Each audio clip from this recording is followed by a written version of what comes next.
আসসালামু আলাইকুম দর্শক শ্রোতা, যে যেখান থেকে আমার এই প্রতিবেদনটি দেখতে পাচ্ছেন সকলকে আন্তরিক শুভেচ্ছা অভিনন্দন।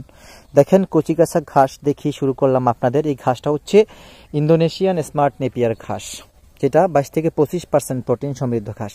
এই ঘাসটা দর্শক কাটিং রোপণ করার ফলে হয়, একবার কাটিং রোপণ করবেন অনায়াসে 5 বছর ফলন পাবেন, কমপক্ষে 5 বছর ফলন পাবেন। দেখেন আমারটা সারি বেড বানানো, এখানে পানি জলাবদ্ধতা সৃষ্টি হয়, পানি ওঠে, সেই জন্য আমি এত সুন্দর করে বেড বানিয়েছি যাতে আমার এখানে আর পানি না ওঠে।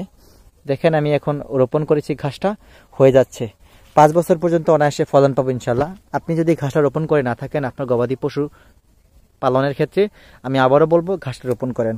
যে কোনো গবাদি পশুর জন্য, ছাগল, ভেড়া, গরু, মহিষ, সকল গবাদি পশুর জন্য খুবই ভালো মানের একটি ঘাস ইন্দোনেশিয়ান স্মার্ট নেপিয়ার ঘাস। দেখেন এখানে পরিপক্ক ঘাসগুলো রয়েছে, এই ঘাসগুলো কেটে পরিপক্ক কাটিং বের করে আপনাদের কাছে আমরা বিক্রি করে থাকি। যদি প্রয়োজন হয় স্ক্রিনে দেওয়া নাম্বারে যোগাযোগ করবেন। আপনার গবাদি পশুর খাদ্যের চাহিদা শতভাগ নিশ্চিত করতে ইন্দোনেশিয়ান স্মার্ট নেপিয়ার ঘাসটা খুবই কার্যকর ভূমিকা পালন করবে। দর্শক দেখতে পাচ্ছেন কতটা এরিয়া জুড়ে এই ঘাসটা রয়েছে। আমার কাছে অনেক কাটিং রয়েছে, পরিপক্ক কাটিং, স্বল্প মূল্যে কাটিং বিক্রি চলতেছে। আপনি চাইলে যোগাযোগ করতে পারেন। বাংলাদেশের যে কোনো প্রান্ত থেকে কাটিংয়ের ডেলিভারি আমরা দিয়ে থাকি। সর্ব জেলায়, সর্ব উপজেলায় প্রত্যেকটা গ্রাহককে কাটিংটা কুরিয়ারের মাধ্যমে পৌঁছে দিয়ে থাকি। দর্শক আমি আবারও বলছি, যদি কাটিং প্রয়োজন হয় স্ক্রিনে দেওয়া নাম্বারে যোগাযোগ করুন। সবার সুস্বাস্থ্য দীর্ঘায়ু কামনা করে বিদায় জানাচ্ছি। আল্লাহ হাফেজ।